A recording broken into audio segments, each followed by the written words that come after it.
Tap in with this man, bro. Stop playing, bro. I don't even look at Hey, Mike, best barber out, bro.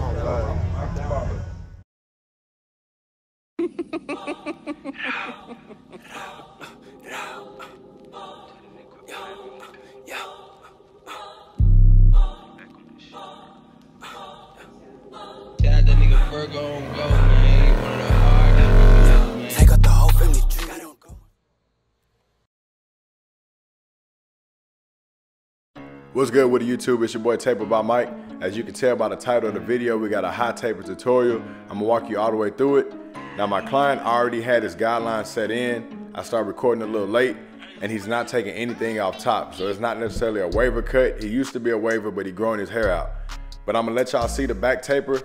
Even though I started late and I didn't like the angle, I went ahead and put it on here just to give myself time to explain to y'all my fading methods so you'll understand everything I do, why I do it, how I do it, and stuff like that. So I'm gonna walk you through that in this section, then we're gonna slow it down whenever we do both sides of the taper and the edge up.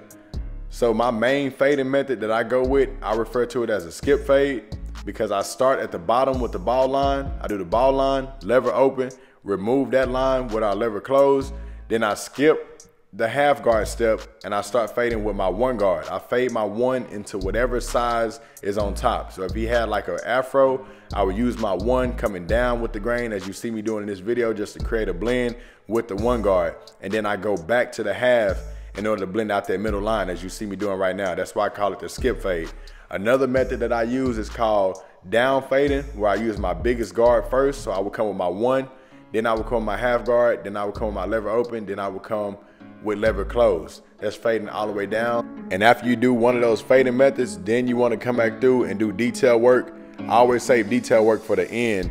That way you know exactly what needs to be touched. If you try to fix it while in the process of doing it, you're gonna just spend a lot of time. If you want to save time, do the basis of your fade first, then come back through in detail. That's exactly how I do mine. So as you see right now, I got my Babyliss trimmers and I'm coming through and I'm lining up the back taper. I'm gonna feed it directly into the high taper lineup that's already, the high taper guideline, my bad. The high taper guideline is already on the side. We're gonna make sure that we feed that line directly into it, but we're gonna leave a little bit of hair just so it have a nice transition. So as you see me getting the camera closer, I'm gonna let y'all see exactly how I do this part. We're gonna start at the bottom of the taper. Make sure if your trimmers are zero gap, be very, very, very light-handed. You don't wanna leave scars. This part of the neck is very sensitive. So like I said, start at the bottom and create like a rainbow effect coming around the ear. And you wanna leave a little bit of hair right there where I'm starting at now. You wanna make sure you leave a little bit of hair kind of dark so that way it have a nice transition. Because if you fade past this line, it's gonna start looking like a burst fade and you don't want it to come past the ear if you're doing a taper, because after that it's a burst fade like I just said. So now we got our rebels with the lever all the way open. We're gonna start at the bottom line and bring the lever open to the top of the ear. Keep in mind, leave this section right here dark so that way it have a nice transition. You'll see that at the end. We're gonna come back through, lever open, make sure we get all the hair, then we're gonna close our lever. Right after putting that lever open in, close your lever and flick that bottom line out. You might as well get it over with now. The reason you wanna do that, because if you wait to the end to do your lever open, your lever closed, you're gonna end up pushing the fade higher than you want it. So go ahead and set this ball section in and then fade around that. So after we set that in, we're gonna come back through with our one guard. We're gonna start right there where we left off at the top of that lever open line, and we're gonna scoop up to the parietal ridge. This is the line that's directly even with the corner of your client's lineup. So where the vertical line of the edge up and the horizontal line meet, you wanna bring the fade to about right there. And like I said, my client did have waves before, so we're not taking none off top, but we are gonna have to debulk that side just to give them a nice fade all the way up. We don't want our fade to stop and have it looking like a chili bowl. So now that we got that one guard in, like I said, it's a skip fade method. So we skip the half guard. Now we're gonna come back through. It's time to get that final section done. It's the half guard. I like to leave this part. Besides it being an easy fading method, I also like to leave this because this is the final part that just bring the whole fade together. You got the bottom half blended, you got the top half blended, and now you just come back through with this and smear it all in. Like, you feel me? Like, that's the best part whenever you see your fade being complete. So we're gonna do that. We're gonna hit it with the half guard. Then after that, that's when we're gonna start doing detail touches. The best way to detail is working your lever. As you see, my thumb twisting and turning each time. And here go another tip whenever it come down to a fade, especially when detailing. Always look through your mirror and make sure the fade look exactly how you want it to look through the mirror. because your eyes are gonna tell you exactly what you want them to tell you. Your eyes are gonna lie to you and make you think the fade is blended. But if you look into the mirror and check on the fade, the mirror will not lie to you. You feel me? I'm gonna do a video and show y'all exactly what I mean, how the mirror spot out dark spots that your eyes won't catch until your barber eyes develop. But that's a video for later. But after we got that fade set in, we're gonna go ahead and touch that line one more time. I didn't like how it came to a point right there by the ear. So as you see, I'm kind of just working on that. Like I said, I could have kept doing this earlier when I first put the line in, but I always say my detail touches for last because I might not like it then and I could have came back and possibly liked it afterwards. So that's why I do everything at the end. So as you see, it's starting to get more of that rainbow arc to it. All right, and here go another tip for you. As you've seen, I lifted my client head up to make sure that he was in the upright position when I'm doing his edge up. You pretty much want to keep your client like this the entire time.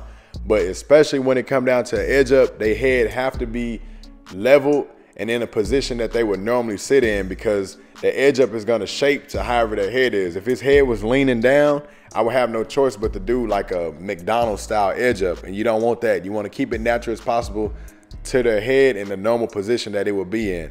So that's exactly what I did. Came through with my Babyliss Fx Trimmers, hit the edge up at the lightest spot possible. That way we can keep it all the way natural. If we need to dig into it more to make it sharp, we'll do that at the end. But like I said, do your detail touches at the very, very end. So I'm not gonna do that until I complete the other side. Then I can take a look at both of them and decide if I need to lift one side up, if I need to do any type of adjustments, because you're not gonna get an edge up right on the first time. I don't care how cold you think you are, you'll never get an edge up right on the very first try. But now we're gonna go ahead and jump right to the other side. Make sure the hair is combed all the way out. We're gonna touch that line just a little bit. It probably was bothering me when I did the video, so I went ahead and touched it. But like I said, normally I would wait to the end, but for some reason I started edging it up. I can't remember. But I'm gonna come back through and I'm gonna use the exact same method. Lever open, knock out that line with our lever closed, hit it with the one guard, come back through, clean it up with our half guard. Then we're gonna detail touch, leave the back part of the fade dark so it can come around the ear. And you also want to leave the front of the fade dark. That way you have enough room to leave some hair for an edge up. You don't want to bald out the entire vertical bar and have to spray his edge up all the way in. You want to have some of a natural edge up because we are going to add enhancements at the end. So as you see right there, it kind of looked funny behind the ear because we left that hair, but that's going to be perfect at the end. Whenever we do this blend and we come back through, we're going to hit that spot with a half guard in order to blend it in. That's typically the guard I would use when I'm blending in this part. But as you can see, I kind of hit it, you know, with the one. There's nothing wrong with using a bigger guard. That's another tip I want to give out. If you think that you want to use a half guard on a certain spot to detail touch it, hit it with a one guard closed first just to make sure. You'll never go wrong using a bigger guard. But if it was the other way around, then you're in trouble. And notice how I'm always combing the hair almost exactly, you know, right after I hit the hair with the clippers. Look at my hand, comb. Hit it with the clipper, comb.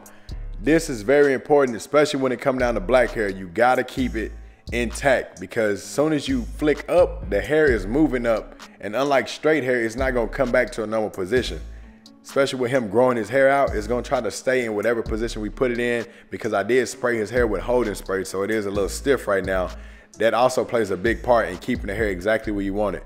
So if you need some good holding spray, you know, go to www.tapersauce.com, you know, order you some holding spray, some mousse, enhancements. Pretty much every product you see me using, you can find on tapersauce.com. Just had to throw in a quick commercial break as I do some detail work. As you see, the fade is coming along. We blended it all the way up, and you see me do it again right there. Lifted his head up to make sure, even though I'm not doing the edge up, I want to hold his head up in the position that it would be when doing this fade. Because you not only just fading the client's hair, you know, you got to step back and look and make sure it look right. So that's what I'm doing right there. I'll scoot the camera back and I'm making sure that the fade is looking exactly how I want it to look. So now that we got that side blended how we want it to blend, we're gonna go ahead and get ready to finish his lineup. So what I'm gonna do, I'm gonna go back to that left side and I'm gonna start over there and bring the line across. Now as you see right there in the middle, my client has a natural, I'm not gonna say pointy edge up, but he has a natural arc. Like if his hair just grow in, the middle section of his hair is gonna outgrow the sides. So that's why he has that natural arc. Now you had two options when it comes to that. You can either start at the